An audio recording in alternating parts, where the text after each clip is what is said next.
Holly Wayment was a health reporter for a local news station located in South Lake City, Utah, called KTVX Channel 4 from April 1999 to 2002. Wayment will also serve on the board of a local nonprofit organization of Candlelighters for Childhood Cancer in 2001 to fundraise for cancer cure research.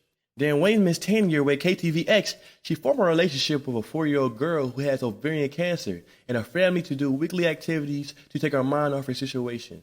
This also drove her to do a buddy system in the community to pair local Salt Lake residents with children being treated for cancer. She then approached Dr. Joseph Yost, the director of the Center for Children at the Huntsman Cancer Institute, to discuss the idea. Wayment brought the idea to her boss, John Fisher. She told him that she had already approached Huntsman for support and has received a favorable response. Fisher was surprised and concerned and claimed that the support from Huntsman, a healthcare provider whose activities were covered by the media, created a conflict of interest with her duties as a health reporter.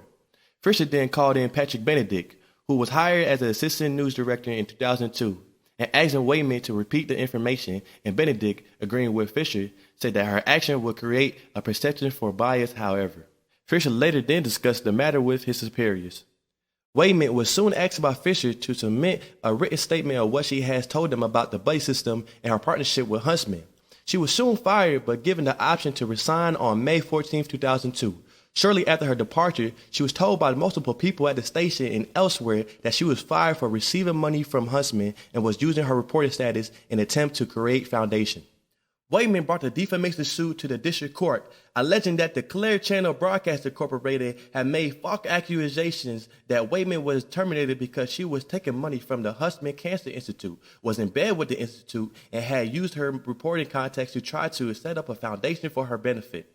Fisher and Benedict requested summary judgment on grounds that Wayment was a public figure for purposes of her defamation action showing no actual malice, as required under the First Amendment public figure standard.